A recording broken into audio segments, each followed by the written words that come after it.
Hello and welcome to Angel's Costumes Behind the Seams. I'm Jeremy Angel. I'm Richard Green. And I'm Jonathan Lipman. This week we are releasing our interview that Richard did with Jonathan. So this will be a very interesting introduction from all of us because it's talking about all of us. Yes, yes. Let's keep this one in the family. Well, I think it was an excellent interview, don't you, Jonathan? Yeah, I'm talking to myself with myself.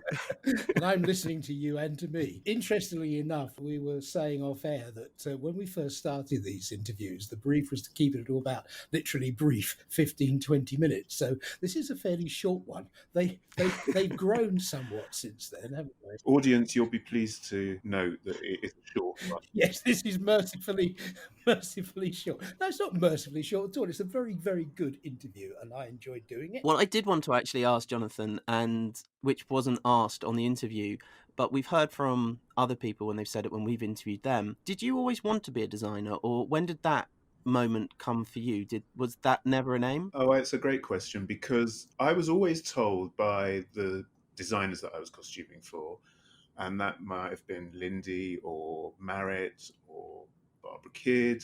There have been, people, significant associations over the years, and people have said to me, why did you never consider designing? I always took that as a compliment, because that obviously meant that I was giving them what they needed, and the relationships were strong and working well. And I didn't make that leap because I always wanted security in my job at the time that I would have ever considered leaving. And also, Angels as an organization was constantly evolving, and I never felt that I was sitting still twiddling my thumbs. We were always busy, and if it wasn't with work and projects that were coming into the business, then it was the business itself expanding and evolving and moving, and a different project and a different challenge. I mean, it's almost like every time it started to get a little bit stale, there was suddenly another sort of rocket boost and a different direction where we had to, Berman's or BBC or Hendon or whatever it was.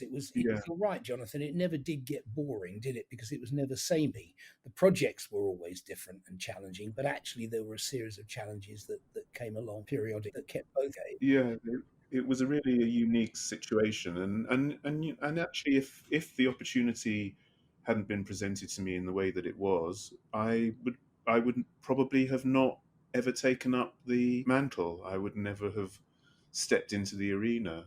It was again another situation that presented itself, and I went with it, and it has turned into what it's become today. What I would say is that everybody who works in a costumiers at some point has to make a decision about whether they want to carry on working there or they want to go freelance.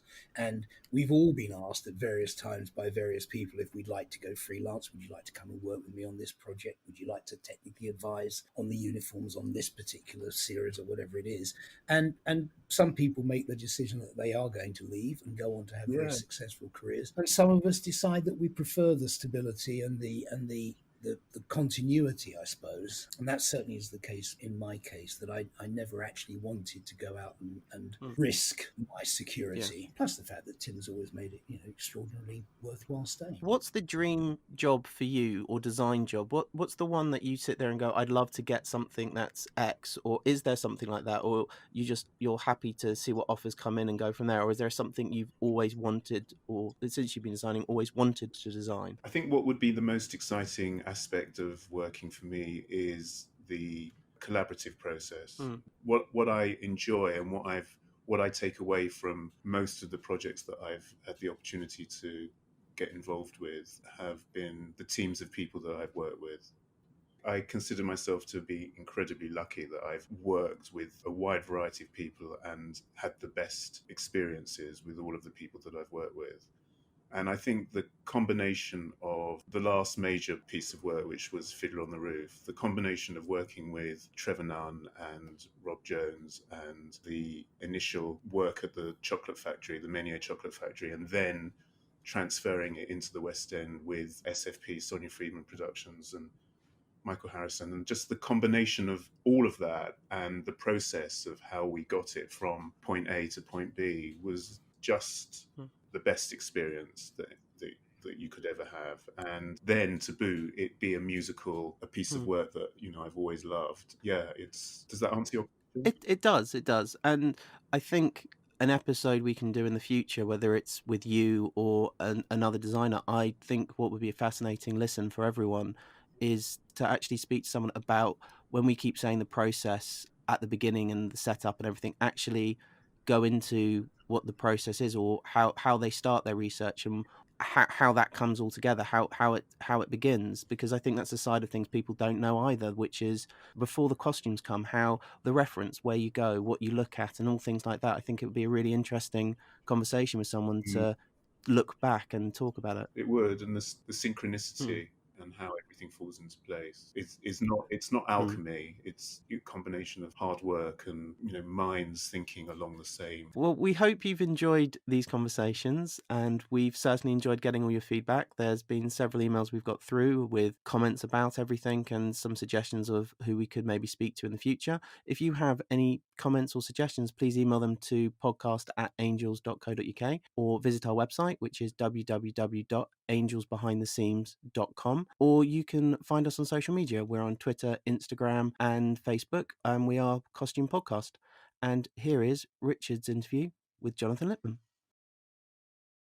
Today I should be talking to my fellow production director, Jonathan Lipman. Jonathan and I deal on a daily basis with costume designers, but in this particular instance I should be talking to Jonathan in his role as a costume designer. Jonathan, hello. Hello. You and I have been working for more years than I care to remember, but when did you start designing costumes rather than being a member of the costume management at Angels? I had my first opportunity to professionally design costumes for a theatre production a little bit over 10 years ago now. 10 years, right. And it was a fantastic opportunity that initially I didn't think that I would be able to meet their requirements. It was just a call that came out of the blue from a director called Rufus Norris, who now runs the National Theatre. He didn't at that point.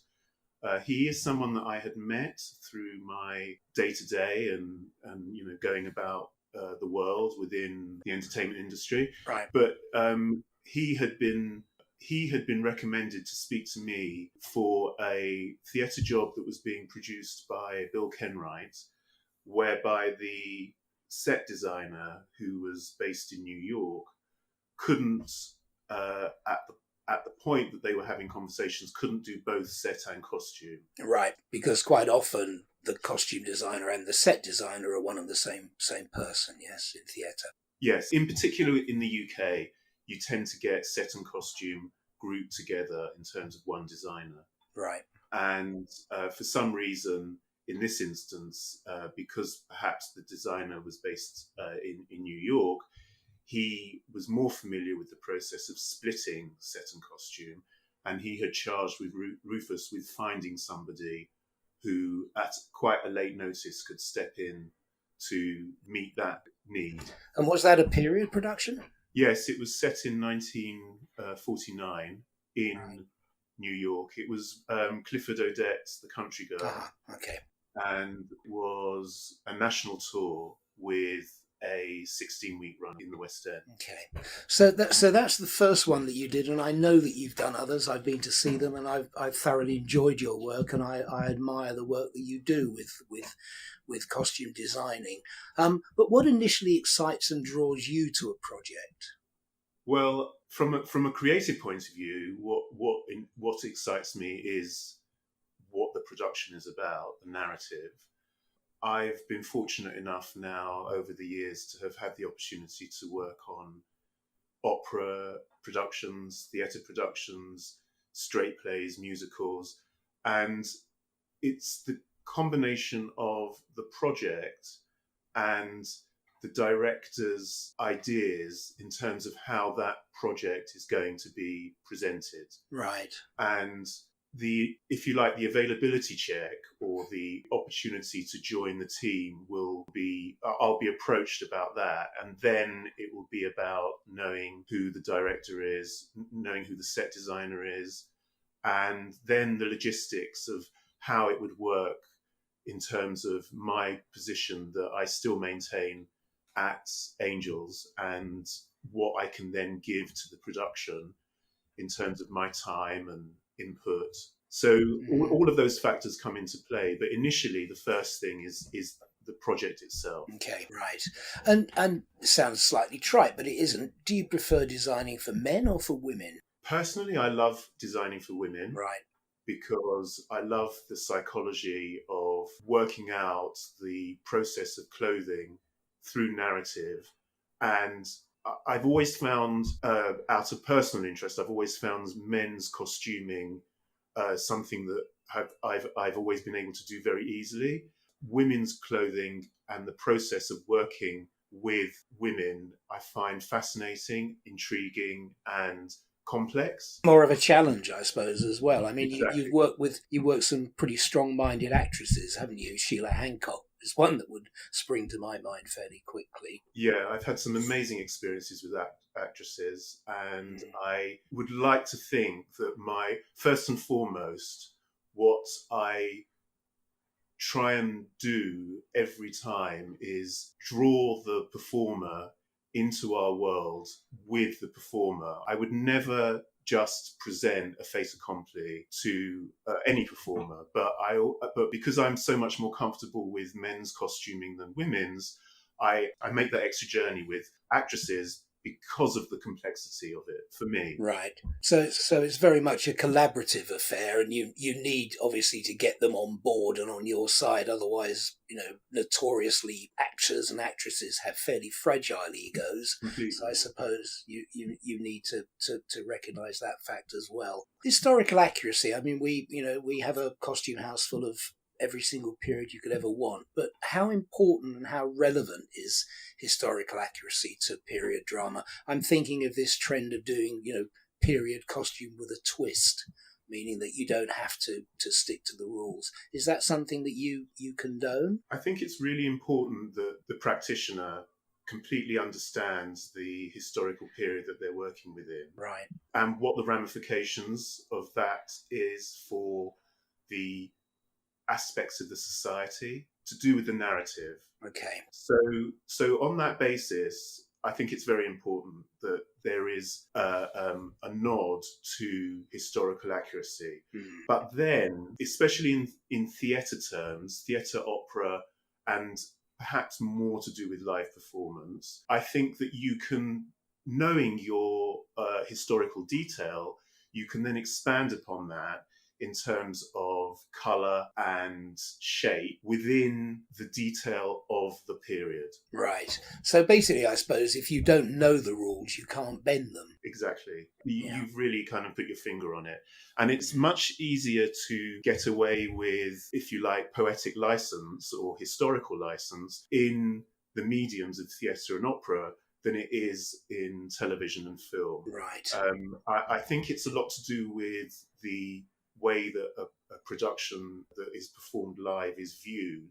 In the moment. Yeah, in the moment. I think the experience in the theatre, the auditorium of a theatre is more, lends itself more to, if you like, a broader palette than a film or television programme, where, especially in this day and age, with everything being produced in high definition, every single aspect of the clothing pops. Right. And the combination of that with lighting makes it much harder to get away with a poetic aesthetic as opposed to an accurate aesthetic. Okay, I like it. Poetic aesthetic, it's nice. Now, you mentioned already your engagement with the director and your engagement with the cast, the actors and the actresses, but how important is your relationship with the costume supervisor and your crew, the people who actually work under your control and instruction for a particular production? The costume supervisor, especially in theatre terms, is essentially your right-hand person. And they, if they are experienced and shrewd, they will become the person that fights your corners in terms of process, time, communication, and setup. So it's absolutely vital that your relationship from the get-go is clear and honest. Right. And they understand what you're trying to achieve as a designer. And of course, they have to read the script, they have to understand the narrative, they have to understand the director's vision. They will read the script, but the vision and the overall aspect of the production, it would be my responsibility to ensure that they are aware of that. And in my instance, what that also means is that they would need to be very aware of what my relationship with Angels is all about and how that combines. Yes. Which actually leads me to the next question, because of course the question that I have next is, how important is it to have a good working relationship with costume suppliers like Angels? Well, in this particular instance, you have an excellent relationship with Angels, the costume suppliers, but how much of a dichotomy, how much of a conflict is there sometimes between Jonathan Lipman, the costume designer, and Jonathan Lipman, Angels production director? Well, I find that one of the hardest aspects of the job, because I want to make sure that I keep both aspects of that relationship absolutely flowing and, if you like, fed, because the only way that I can comfortably design is with the blessing of Angels. And the only way that I can feel that I'm being creatively satiated, and also I feel best function for a production, is, vice versa. It's a complementary relationship. It's very, very important to me. I believe that, in my experience of costume suppliers and how companies function and what they offer, every single job that I have had the opportunity of designing for, I feel that if I've been clear and transparent about what I have to spend and what I need to achieve, I've always found that everything that I could possibly need is at Angels. Right. And knowing the stock as well as I do, knowing the operation, knowing who to talk to, knowing the language that one has to use in order to get what you need, and it's taken a while to perfect. But I do feel that the way that it functions now is healthy and vital for all of us. Yes, I mean, I think you're right again, because fundamentally, as a production director, yours and my job is to keep costume designers within their budget and to control them, so that their enthusiasm doesn't kind of run away with them and we end up spending more money than we ought to. And of course, as a costume designer, you want to do the best you possibly can for that show. So I can understand there might be some conflict from time to time. Two other things I wanted to mention. One of the questions was, which production have you most enjoyed working on? But in fact, I wanted to put a certain plug in for you on this one, because of course one of the things that you've done very recently is the extremely successful West End production of Fiddler on the Roof. In fact, you've been nominated for an Olivier Award, which is the British Theatre's equivalent of BAFTA, I suppose, which must be thrilling and very satisfying, I suppose, for you as a recognition of your ability and your talents. Is that the best production you've ever worked on? I think that in terms of the creative process and the opportunities that it gave me to work with the most amazing bunch of actors and musicians, and Trevor Nunn and Rob Jones, the set designer, and also the fact that we started at a theatre called the Menier Chocolate Factory, which is one of my favourite theatres in London. So all of those factors combined, and then the culmination of getting that nomination has probably put that production at the top of the list. But then I've had opportunities to work on shows that have had a fraction of the budget and the most unbelievably difficult working circumstances. The King's Head Theatre production spring to mind. Yes, and all those very ambitious operas that I just felt that there were points where I was going to absolutely implode in terms of what we were trying to achieve. But actually, the end result and the satisfaction of seeing something like that at that level and how it was being performed kind of makes everything about how it was being produced disappear. Yeah. Yeah. So yeah, there's been some amazing opportunities in my capacity as a designer, and I'm absolutely thrilled that it's got to the stage that it's got to now. Well, and in my opinion, you are an extremely good costume designer, and I think you deserve the kudos that is beginning to come your way. I've enjoyed looking at all of the productions that I've been to see that you've designed. The final question I wanted to ask you. Well, sorry. There is just one thing that I wanted to add. Mm-hmm. I wouldn't be in the situation that I'm in now if I hadn't had the experience over the many years that I have had at Angels. I haven't worked in any other costume establishment. I had a very, very brief episode of freelancing as an assistant in the mid-'80s after I had started working at Angels in the early '80s. And my whole training as essentially a runner, along the lines of the conversation that you were having with Daniel, in terms of training with senior costumiers, to then becoming a costumier, to then becoming a department manager, to then becoming production director and a company manager, to do with specifically manufacturing and all of the production side of the work. All of that has culminated in the opportunity that I had to then become a costume designer as well. Right. And that's a vital point to make, because none of this has just come out of thin air.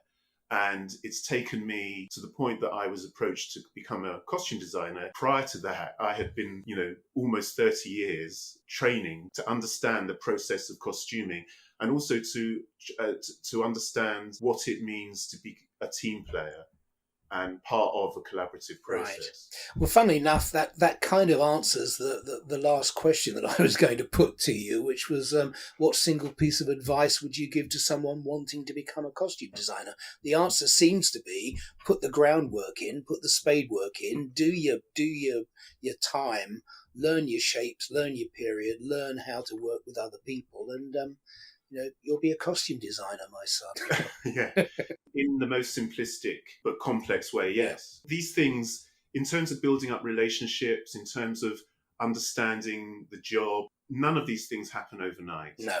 And also none of these opportunities are there without the training. Yes, and you touched on that actually with your conversation with Shelley that I heard the other day about the whole Angels training process, which is that don't expect to set the world alight overnight. Don't come into this industry expecting to go to the top straight away. It's hard work, it's application, and it's dedication that actually get results long term. I had a very sort of poignant moment when the nomination for the Fiddler costumes came through.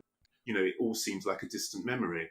I was suddenly quite overcome by thinking back about the number of years and the amazing experiences of designers that I've had the opportunity of working for, in terms of from Milena Canonero to Ruth Myers to Sandy Powell, to the people I work with who are now Oscar winners, Jacqueline Duran and Gianni Tamine, Julian Day, people who I've grown up with and have admired from sometimes afar, but also sometimes up close and personal as their costumier. And there's between all of us, there's a wealth of knowledge and understanding and experience that makes me feel absolutely thrilled and honoured that I'm in the situation that I'm in at the moment. Well, I think that's a very good place to stop it. I'm not sure whether that is one single piece of advice to someone wanting to become a costume designer, but I certainly think it's extraordinarily relevant and appropriate. So, Jonathan, thank you very much for your time. You're welcome. And I'll see you back at work. Take care. Bye. That was Richard's conversation with Jonathan. I didn't know how it all started, and it's lovely to hear how it all began, and also that it was Kathy who was the designer who passed your details on. Yeah, amazingly generous gesture. Richard, how difficult is it for you with working with Jonathan, in the sense of Jonathan being your colleague at Angels, but then suddenly wearing the designer hat and being a customer? Bloody impossible. No. in many ways it's easier, and in some ways, of course, it's difficult because ultimately I have to control Jonathan's spend. Equally, Jonathan knows where bodies are buried, so a large amount of it comes down to actual trust. I know for a fact that Jonathan is never actually going to sort of, rook the company or cheat the company in any way. So basically, although I am nominally supervising his productions, of course, I'm pretty much assuming that they're self-administered. Occasionally I turn a Nelsonian eye, but that's fine. And as I said, I think in the interview, and if I didn't, I certainly should have done. What he does is incredible, and I think the results are fantastic. And I think Agreed. it can only benefit the company having him working on. But also over the years, in my capacity as a designer, we have learned to navigate through the process in terms of I lay my cards on the table, and I would actively encourage any designer, customer of this company to follow that philosophy, that it's much better to be completely transparent about what it is that you're hoping to achieve with what you've got available to achieve it, because you're then giving us angels the opportunity to make a choice. And I think also when the audience kind of hear, well, you'll have heard from the part of the conversation that I had with Sandy Powell, that giving us the opportunity to make a decision in terms of involvement and what we can do to support a vision is a very important factor in how everything moves forward. Yes, no, absolutely. I mean, we both know designers that play silly games and will tell you they've got a certain amount of money to do a show, and in fact, or you strongly suspect that they've got more than that. Now, that's fine. Nobody expects them to spend all of their money, but what they want to rent from us, they need to be 100% upfront about what they've got. And as you say, we'll then make an informed decision. We may not charge full whack for it. We may decide to put some makes in without charging for them because it's good for our stock. And you're right. The one thing that I would say to anybody is come in with whatever budget you've got, talk to us about it, and if we possibly can, then we'll go for it. It's the transparency. The process that we all three of us have learned over the years is just keep this communication going, and that's the case. Transparency indeed is the word. The other thing which I've always noticed on your shows, Jonathan, you always rotate the costumer you have at Angels working with you. So you always have someone. Yeah, that's not necessarily Jonathan's decision. No, but no, I'm being unkind. Of course it is. He's great. It's a fine line between the job titles, and one of the benefits of having, for want of a better expression, an in-house designer is that it gives our staff an opportunity to experience process that isn't necessarily a given. Jonathan's very generous in the sense that he will use different costume staff of ours to work with him on different projects, whether that's to play to their strengths or whether that's partly to give them some experience, which again is something that we think is very important, that people do get the experience of working on a variety of productions with a variety of customers. And I think it's very generous of Jonathan to take different costumiers on and use them on his show. It's a different experience as well, because they go out to do the fittings with you as well, and they get to see that, and not just inside the Angels warehouse. So they get to see the whole thing, which they don't always get, which you said, admirable. It's fantastic. And again, Tim has always advocated, we've always advocated that our costumiers should go out and get some experience outside in the wonderful world. There's nothing reinforces the fact that you should check that all the alterations have done than standing in a muddy field at 6 o'clock in the morning being screamed at by the second AD because a pair of trousers haven't been taken up. And it's easy for our costumiers to exist in a bubble. Customer comes in, they sort out the costumes, the costumier books them out, and away they go, and they never see it again. Until they're on the sharp end, they don't know how important them getting it right really is. At that crunch point, a turnover point, camera's about to roll, why isn't the costume ready? The next interview we're going to release is my interview with Gabriella Slade and Justin Allen, who are a costume duo. Gabriella is the designer, Justin's supervisor, and they've worked on numerous productions together over the last 4 years, and it's the first double interview we've done so far. Yeah, I think it was important that as we're spreading the knowledge around in terms of the jobs that are available in this industry and how relationships exist. I thought it was an interesting opportunity to get in one hit the double perspective. Yeah. It's a really lovely relationship they've got, and they've worked really well together. I mean, they lived together on their first job, which we'll get into in the interview. And we have another fantastic random costume statement that gets made, which is, we didn't think sweat would affect holograms, which are only conversations you can have in costume. So we hope you enjoyed this week's interview with Jonathan, and here is a small sample of my interview with Gabriella and Justin. I wouldn't be able to do it if there wasn't a creative element to it. So I'd say it really just depends on who you're working with and what kind of show you're working on, how that breaks down, really. But I ultimately think that designers are the ones that come up with the designs, and the supervisors help to interpret and facilitate that work. As a unit and as a kind of working practice, we have a good time. But mostly, you know, I think Justin, he's so knowledgeable about the fabric side and the construction side that it really helps feed getting the designs from the page to reality, really. So it's great, and we're both very hands-on, so the load is sort of shared. And I prefer it to be that way. I know if I can, I want to be out fabric sourcing with Justin or shopping, but I do leave the organisational side to him. You know, he looks after all the makers and the fittings, and so I can have my head in design land.